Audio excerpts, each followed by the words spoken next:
अपना परिचय दीजिए। मेरा नाम शहनवाज अहमद है।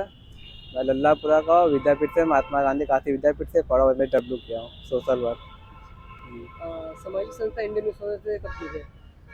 सामाजिक संस्था इंडियन यूथ फाउंडेशन से मैं पिछले 4 साल से जुड़ा हुआ हूँ। इसको मैं उसमें लगातार एक्टिव सदस्य है, उसमें काम वाम कर रहा हूँ मैं 4 साल से। हाँ, क्या क्या कार्य किया आपने?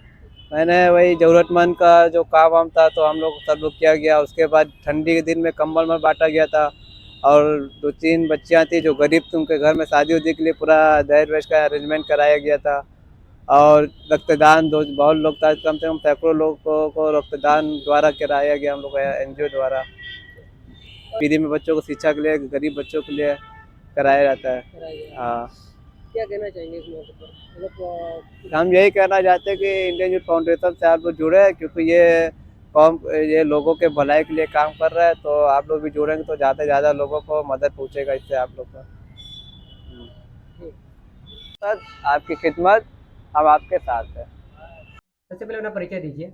मेरा नाम मोहम्मद शाहिद, वार्ड अध्यक्ष सरैया जलालीपुर से है। सामाजिक संस्था से आप कब से जुड़े हैं? करीबन 2 साल से। और क्या क्या काम किया है आपने इस टीम के लेकर? हम लोग बहुत सारा काम किया है। क्या काम किया और? पिलाने का काम किया है, और मस्जिद में चाय पिलाने का काम किया है, ठंड में चाय और बनाने का काम किया। थर्ड में कम्बल बांटने का काम किया है, और में काम किया है।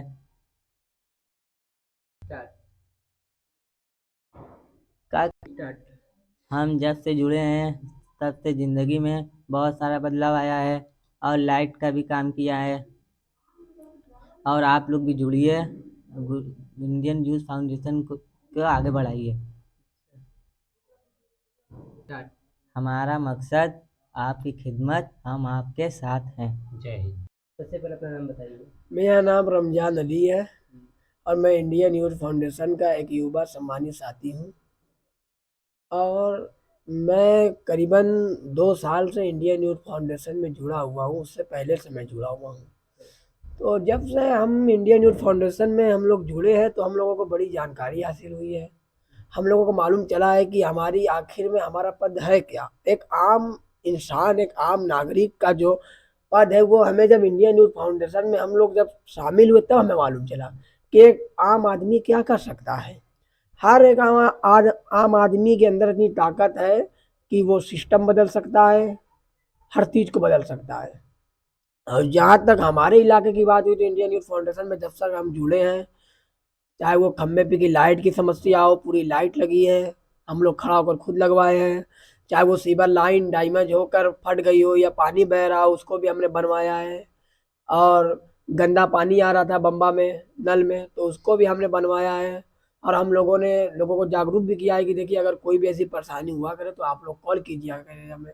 हम लोग यही सोचते हैं कि इंडियन यूथ फाउंडेशन एक सम्मानित संस्था है और वो हमेशा लोगों की मदद करने वाली एक संस्था है। तो हम लोगों ने तो ठंड में अभी कम्बल भी बांटा इंडियन यूथ फाउंडेशन की तरफ से, और फिर नमाजियों को हम लोगों ने ठंड में चाय भी बांटी है। और फिर हमने कई गरीब लोगों की और कई लोगों की अन्य सहायता की है, और कई लोगों का हमने जो है कि कई ऐसी शादियां भी हमने करवाई है इंडियन यूथ फाउंडेशन के द्वारा। तो इससे इंडियन यूथ फाउंडेशन की एक जागरूकता हुई है, लोगों को मालूम चला है कि इंडियन यूथ फाउंडेशन जिस तरह आज आगे बढ़ रहा है, इंडियन यूथ फाउंडेशन एक दिन पूरे उत्तर प्रदेश में इसकी चर्चा होगी। खुद माननीय योगी आदित्यनाथ जी तक अगर हमारी आवाज़ पहुंचेगी तो वो भी हमारी संस्था को जान रहे होंगे, या अगर नहीं भी जान रहे होंगे तो हमारी कोशिश है कि हमारी एक संस्था के कुछ लोग भी हम आगे तक जाएंगे अभी। और हमारी यही कोशिश है कि हम आगे जाकर, चाहे हमारी उत्तर प्रदेश के सीएम से बात हो, चाहे जिला अध्यक्ष से बात हो, जिनसे भी हमारी बात होगी हम सब अपनी बात रखेंगे। और हम यही कहेंगे कि हमारा एक फाउंडेशन है जो हमेशा जनता की सेवा में लगा हुआ है, और हमेशा हम जनता की सेवा में मदद की है। आप देखिए, इंडियन यूथ फाउंडेशन के जुड़ने से पहले तो हम लोगों को कुछ नॉलेज ही नहीं था।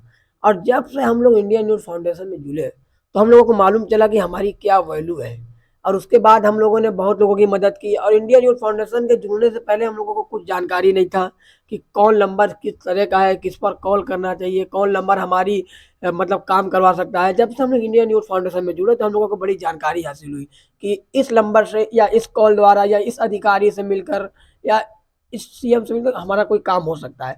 हाँ, यहाँ तक कि हम लोग नगर निगम भी जाते हैं, खुद चल कर जाते हैं, अधिकारी भी आते हैं, हमसे मिलते हैं, फ़ोन करते हैं, आते हैं। सफाई-वफाई का अगर मैटर रहता है तो लोग हमारे खुद घर पे आते हैं, पूरा मोहल्ला में जानता है। हमारे घर पे खुद लोग आते हैं सफाई के द्वारा, या कोई भी पानी की परेशानी होती है या गली में स्ट्रीट लाइट नहीं है खंभे पर, उसके लिए लोग आते हैं, तो हम उनका इंडियन यूथ फाउंडेशन की तरफ से संपूर्ण एक मदद करते हैं। और हमारा यही हमेशा एक निवेदन रहेगा कि हम सब इंडियन यूथ फाउंडेशन के साथी तमाम जनता की सेवा में हाजिर रहे। अगर कोई भी अगर हमसे भूल चूक हुई है तो जनता हमें माफ़ करे। अगर कोई भी आपका कोई काम नहीं हुआ है तो आप तुरंत हमारे दिए हुए नंबर पर, खुद हमारे नंबर पर आप कॉल करें। मैं इंडियन यूथ फाउंडेशन का एक युवा साथी रमज़ान अली। देखिए, कहीं न कहीं तो एक बात आपने सही कही कि प्रशासन का जो आजकल रवैया है, तो उससे कभी न कभी हम लोगों को भी डर लगता है।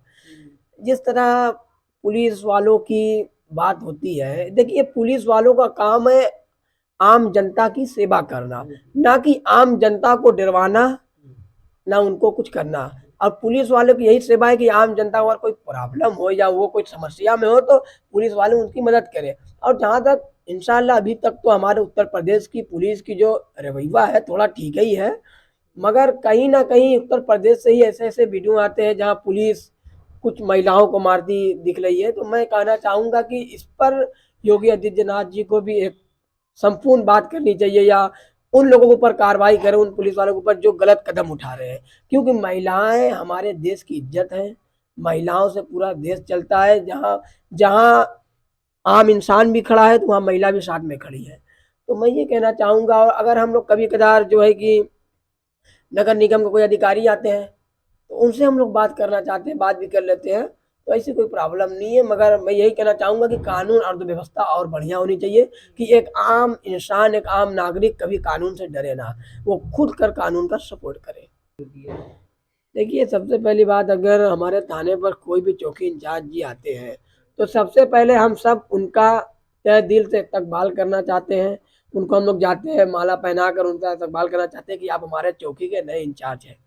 और उनका रवैया हमारे साथ अभी तो फ़िलहाल ठीक ही है, मगर कुछ चौकी इंचार्ज आते हैं जिनका बड़ा ही सख्त रवैया होता है, तो उससे कहीं न कहीं हमें भी थोड़ा बहुत प्रॉब्लम पहुँचता है। कुछ ऐसे चौकी इंचार्ज थे जिनका बड़ा सख्त रवैया था, मगर काफ़ी ऐसे चौकी इंचार्ज थे जो बढ़िया थे, जिनका रवैया बढ़िया था। जो हमारे इंडियन यूथ फाउंडेशन के, जब हम लोगों ने बताया कि हम इस संस्था से आए हैं, तो उन लोगों ने हमारी इज़्ज़त की, हमसे प्यार से बतियाया। यहाँ तक कि उन लोगों ने खुद अपने ही पैसे का मिठाई वगैरह मंगाकर हम लोगों का मुँह मीठा किया। कहा, आपने जनता का सेवा करने का काम किया तो आपने बहुत अच्छा काम किया। आपने समझ लीजिए कि आपने एक हमारी मदद की है। हाँ। देखिए, इंडियन यूथ फाउंडेशन से तो मैं कहूँगा हर एक आम नागरिक जुड़े।